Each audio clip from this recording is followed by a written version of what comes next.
everyone. Karl Klausewitz, your host.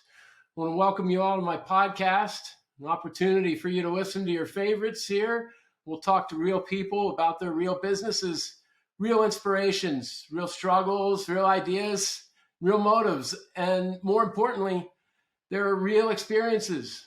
So are you ready to witness it all? Let's get started. I really appreciate you taking the time and being patient and joining me here. It is my pleasure. It is my pleasure. I like what you're doing, and I think you've done great work, and I'm happy to be a part of it.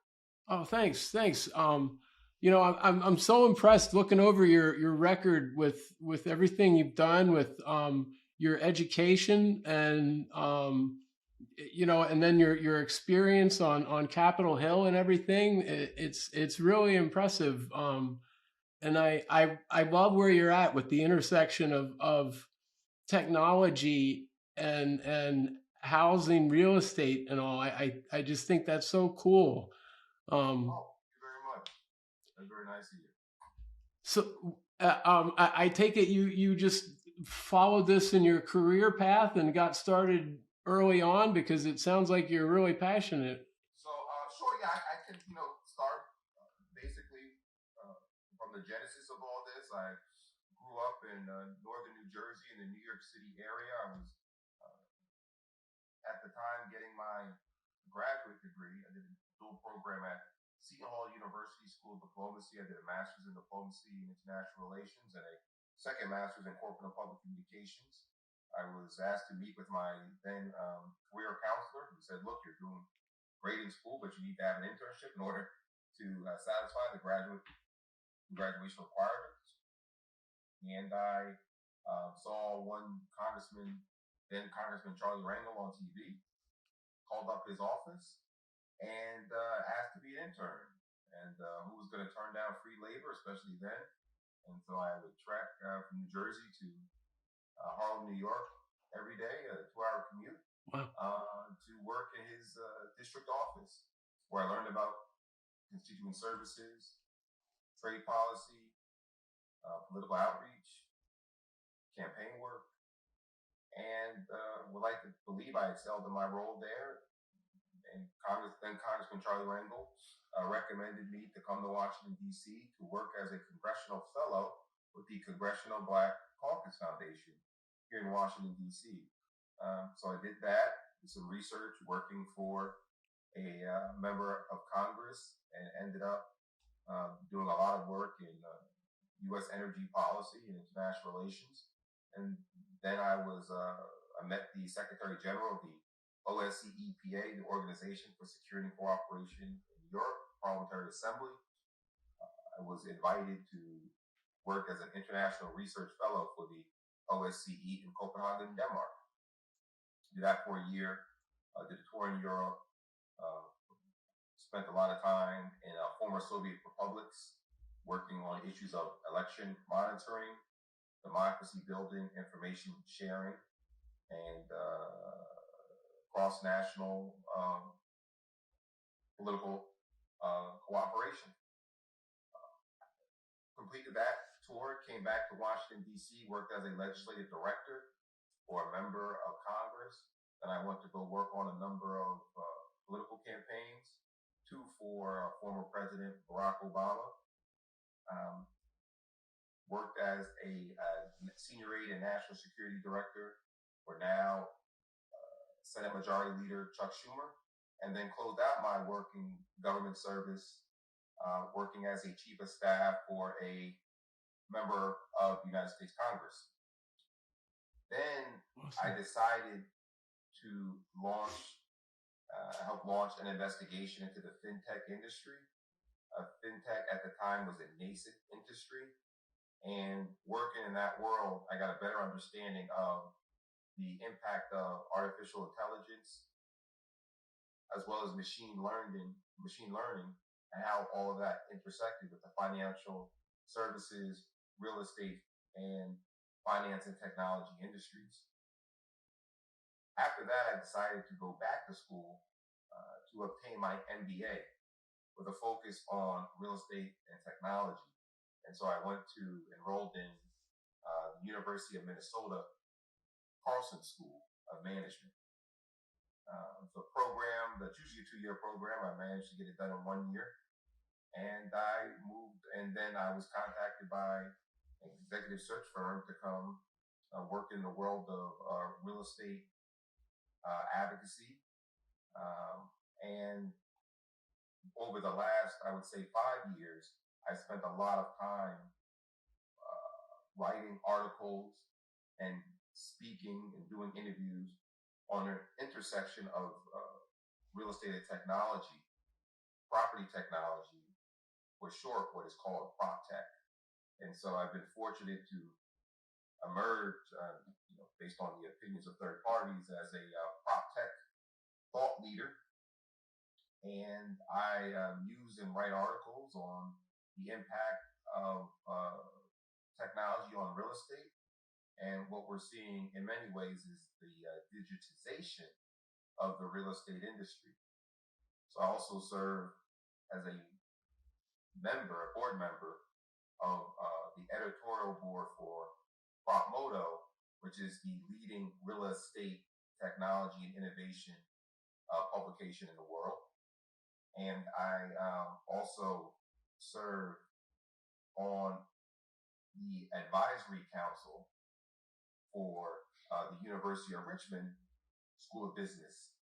And finally, I also serve on the board of the Zenith Community Arts Foundation, which, interestingly enough, is a nonprofit that focuses extensively on enhancing and leading technical and vocational education efforts for young people in the most economically challenged communities in the Mid-Atlantic region. And by and large, I get to help focus on the efforts of innovation, future of work, and of course, something that is very dear to my heart, equalizing opportunity for all. Right. That's really awesome. It makes me think of so many questions. How you managed to stay so focused and accomplish so much with your education and your development there. That obviously got you to be able to work on these amazing projects. Can you talk a little bit more about how you've been able to stay focused and motivated? Sure. A lot of that comes down to my beginnings in the community that I grew up in the 80s and 90s, a community in northern New Jersey that was truly devastated by the crack epidemic. And I saw before my eyes a lot of the challenges that families in my community faced, as well as the effects of that epidemic, whether it was socially, economically, through the criminal justice system and so forth.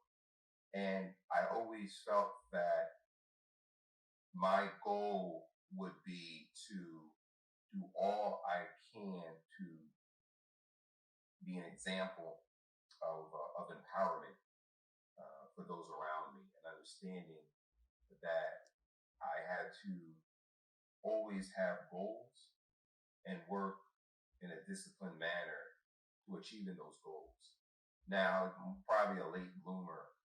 I didn't become more focused in life, I would say, until I got to college and I started to travel more and really get a better understanding of all the opportunities that I had around me, and how fortunate I was to have such opportunity. Because quite frankly, my grandparents, growing up in the segregated South and living in the housing projects in Brooklyn, as quite frankly, because they were victims of redlining and so forth, and not being able to take some advantage of the opportunities that were available to many others, it made me realize I could never take for granted the opportunities that exist before me.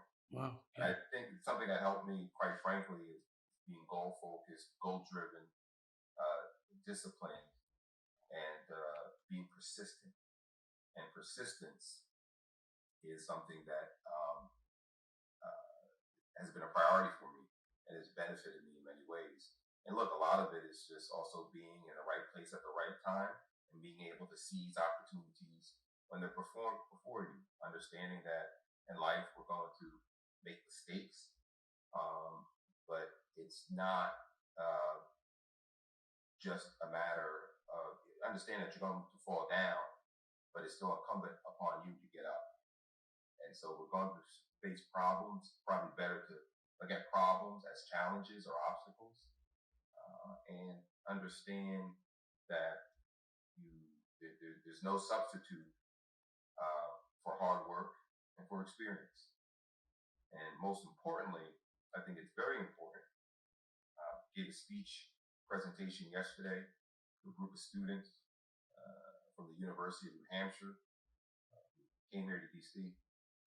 And the three things that I shared with them are the values of seniority, relationships, and experience.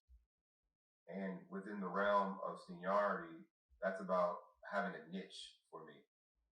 And no matter where I work, whether in Congress, my niche was my understanding of the financial services industry, because every member that I worked for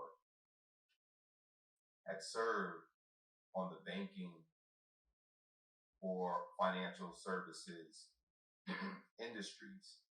Hmm. And what that essentially did was give me, having that type of experience gave me a very good understanding and a deep understanding of the complex statutory and regulatory structure governing America's financial institutions.